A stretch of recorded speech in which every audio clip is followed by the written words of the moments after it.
Yeah, thank you for tuning in. Thank you for stopping by. Like I said, this was just kind of some automatic writing, so I've been channeling with the 13 beings of light. They're kind of my new guides. I've kind of stepped into my guide role here recently, and anyways, I've been communicating with them via like journaling, and so I'll like it's the two different fonts. So my handwriting is this is how I typically write, and this is kind of the handwriting that they come through. Hey Zaria, good to see you.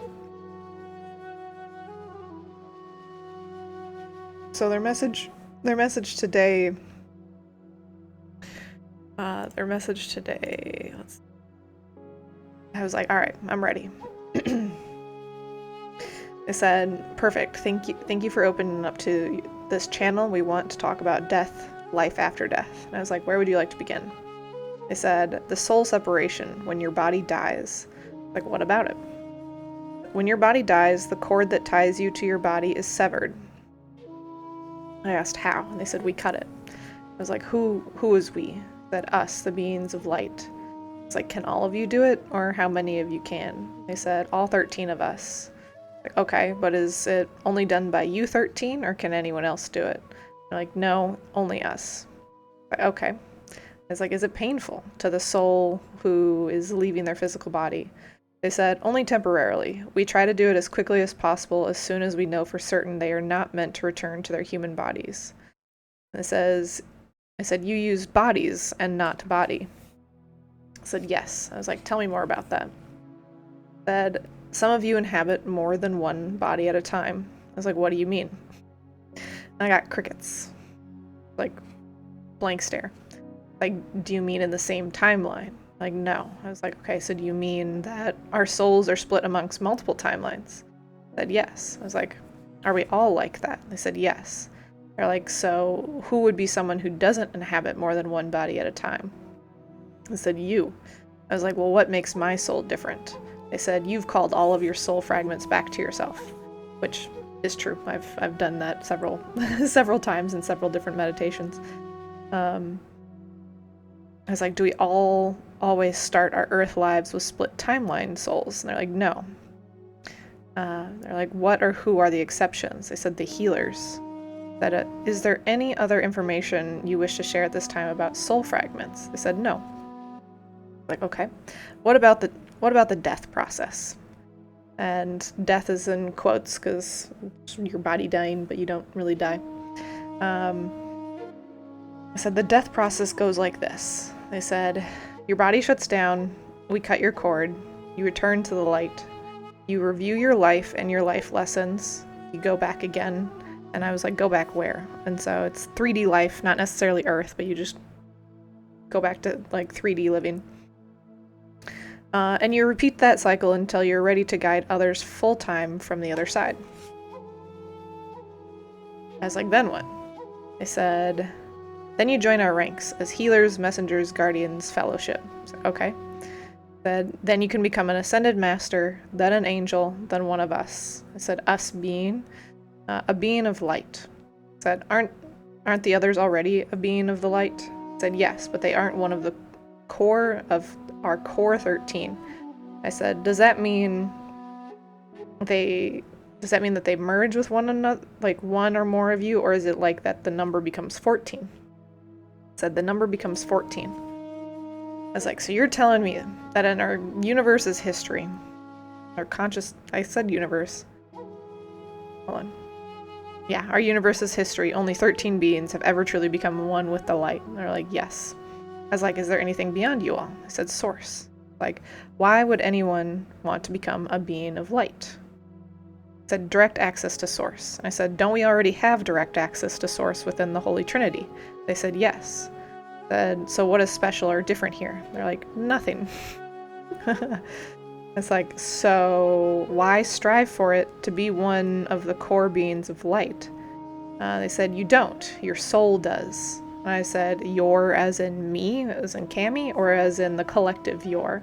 And they just had me circle the first yor. I said, all right, what next? They're like, that's it. That's all we wanted to share with you and your audience today.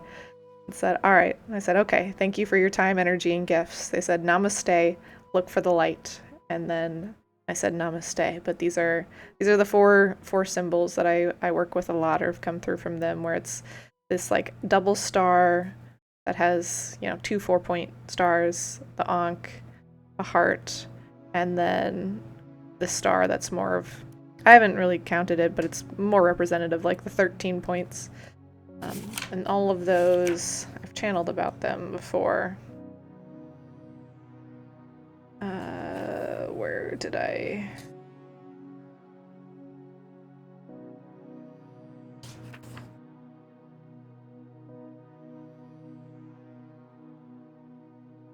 I love that. Yeah, the ankh is really powerful. I use that one a lot. So the star symbol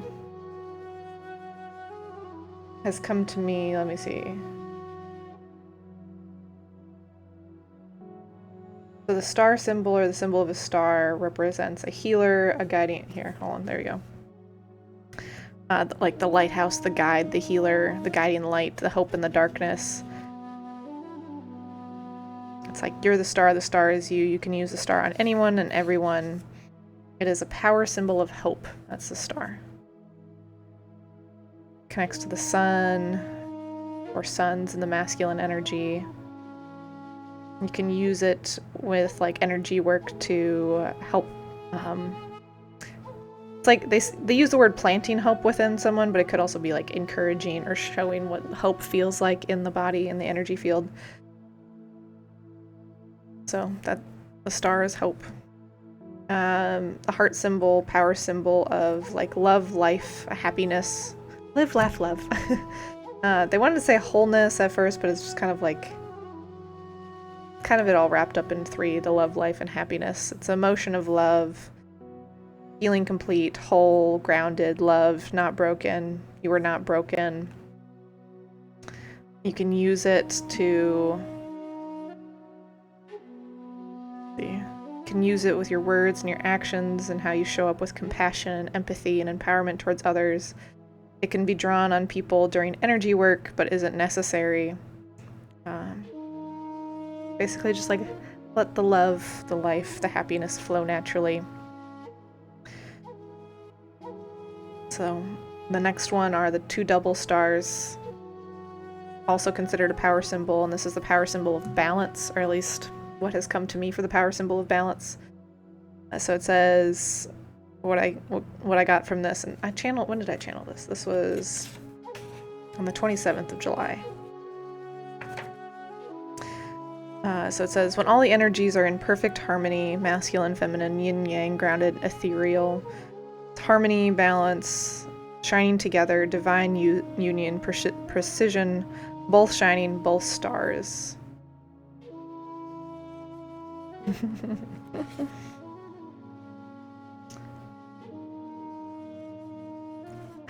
I love that this is aligning for you, Zarya. And that's it. Like I've channeled about the ankh before. The ankh is very much a protective symbol. Oh, didn't put my little thing in there. The ankh has been a protective symbol for me, power symbol of life. I use it as like an energy deflector. I don't know if you're familiar with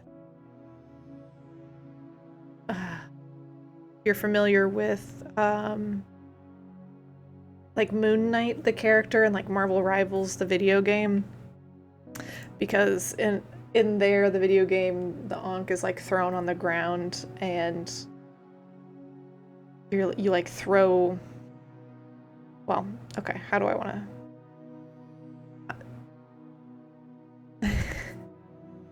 It's more of like, I view the ankh, or the ankh has come to me with the like, you place it somewhere and it deflects the negative energy. Like I view it as like an energy deflector, an energy protector. So I will use the ankh, like I'll place it at my feet, I will place it on my body, I'll place it on my channel. If I'm ever doing energy work in a new space, I will put it temporarily in there with me. But it's very much like, I very much like draw the symbol with my hand and imagine it being it's just like I'm just placing the symbol of protection, the power symbol of life, on the space, or on the person, or on the being, or on whatever it is that needs it. I've put it on buildings, like it's on my home. So I will use that a lot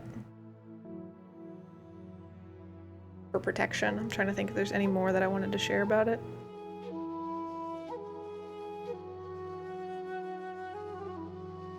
No, those are the four, or like those are the four main symbols that I work with outside of my like power symbol of love that I'll use.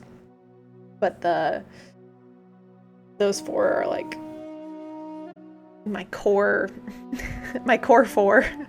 So much so that I even put them on my new like business cards